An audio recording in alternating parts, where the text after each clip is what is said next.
Hi everyone. In today's video we're going to discuss about the three main mistakes that most sprinters do during the dry phase for the 100 meters. So let's get into it now.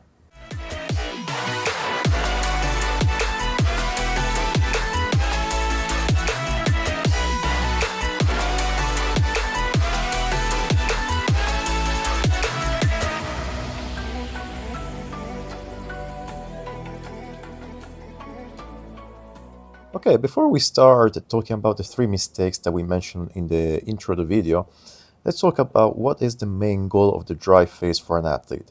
So for a sprinter, the main goal during the dry phase is to produce horizontal force, so towards the back of the center of mass in this direction, to generate what is horizontal velocity. In this situation, the athlete is simply playing with Newton's third law, which states that for every action, there's going to be an equal and opposite reaction. So in this case, the action for the athlete will be the production of force. So for every force, there's going to be an equal and opposite reaction, which for the athlete is going to be velocity. So for every force productions equals an opposite and equal velocity. To be able to do so, then the athlete needs to strike. So over here, the strike on the ground, this strike has to be performed behind the center of mass, which is usually located around where the greater trochanter is. In this position, the athlete will be able to maximize the amount of horizontal force and velocity while minimizing what is, in this case, the production of any vertical force and any vertical velocity, which in this moment is not beneficial to create. So these are the three main mistakes that usually occur and are very common in sprinters. So mistake number one is going to be overreaching over here. The mistake number two is going to be the full extension of the leg. And mistake number three is the foot path. So the path that the foot does during the dry phase. Let's look at them one by one. And now let's start with looking at the overreaching. With overreaching, we mean that situation in which the athlete is actually striking, you can see over here with the circle, is striking the foot on the ground way in front of the center of mass here, which is usually around the greater trochanter. From this position, the athlete is forced to wait for his center of mass over here to shift and move in front of his strike before being able to push into the next stride over here. You can see how now the center of mass has to wait before being able to push again. Another thing that this will cause, this overreaching, will increase the vertical forces on the bodies of the athlete. So what will this cause? Will cause collapse over here. You can see on the heel, you can see on the knee. It will cause the collapsing of these joints, and thus this will increase the contact times on the ground and the force required to contrast these extra forces. And as well, you see that the athlete over here is pointing forward. He wants to generate horizontal velocity, but because of this position, his shin and his body is actually pointing much more vertically, because with this overreaching situation, the body is forced to create vertical forces to contrast the extra forces on the body caused by gravity. So basically, the athlete is generating more vertical velocity than horizontal velocity. Over here we have another example from another athlete, and he had the same problem of overreaching, especially on step number two.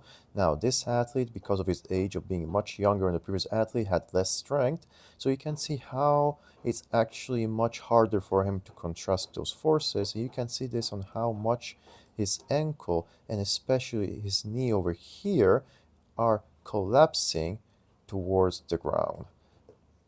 So if we had to put our athletes on a 1080 sprint, we could notice some things on the velocity graph over here.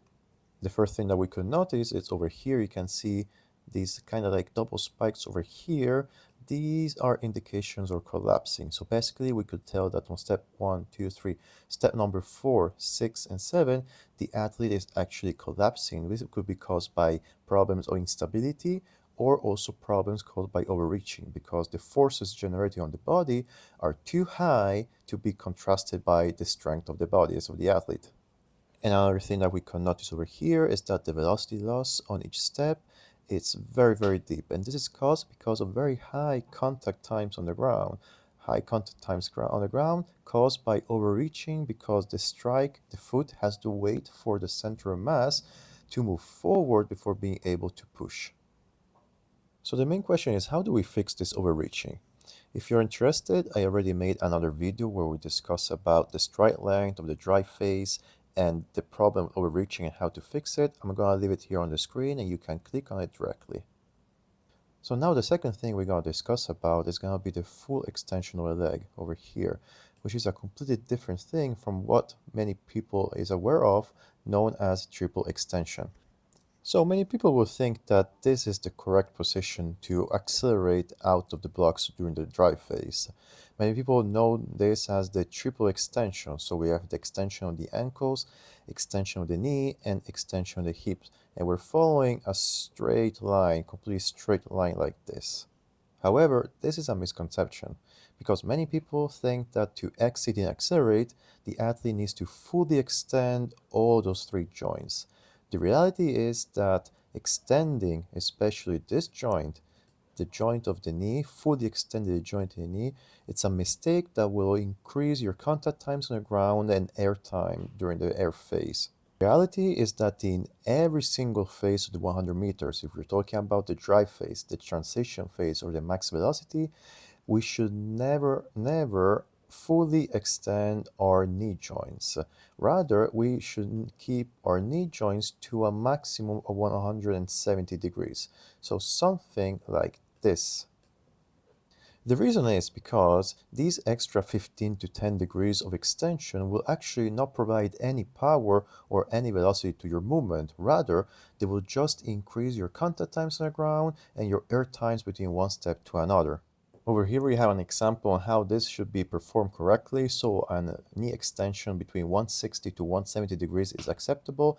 And you can see now how this athlete is able to maximize the timings during the acceleration phase, especially for the air phase and the ground phase. During the acceleration phase, in the drive phase, so the initial portion of the 100 meters, on step number 1, we're aiming to an air phase of more or less 0.05.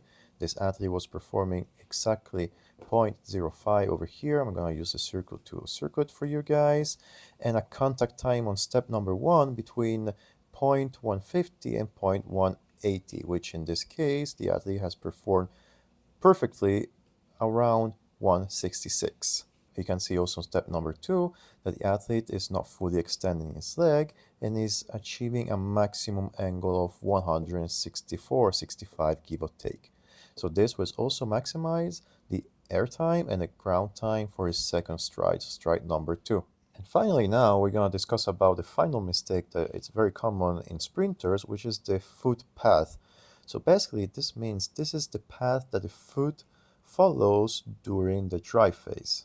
During the drive phase, the foot should follow what is so-called the shortest path possible from point A and point B. In this situation, we could call point A the blocks and point B to be the strike on the ground over here. This means that the path that the foot should follow should be close to the ground as much as possible because this is going to be the shortest and as well the fastest path from one point to another. As well, to keep this position correct, the athlete should drive his knee forward in this position over here by keeping more or less a 90-degree angle of the knee to allow the maximum force of drive of the front leg over here. So following this knee pass as well, it will limit what is the activation of the hamstrings. The hamstrings, if activated in this position, they will act as antagonists. And the antagonist role is to slow down the movement of the agonist muscle, sorry. And in this case, the agonist muscle is going to be the hip flexor complex over here, which are pulling the leg up and driving it forward. A very common mistake with athletes, young athletes, even elite athletes, or athletes that have poor coordination and control of their body, is that they are performing a much longer path from one point to another, as we call point A to point B. Over here we have an example on this athlete which is performing the first step of the drive. So from point A to reach point B in front of him, you can see how this heel is racing very high before reaching the ground over here. So the foot of this athlete has actually followed a very high and long path before reaching to its destination over here. This path is eventually being much longer, as well being much slower to reach from one point to another. Now, in this situation, two main things will happen. The first thing is that the athlete, because it's actually flexing the knee much more than needed, is activating the hamstrings over here.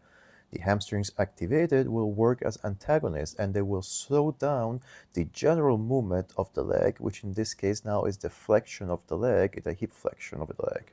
The second thing that will happen over here, which will happen on the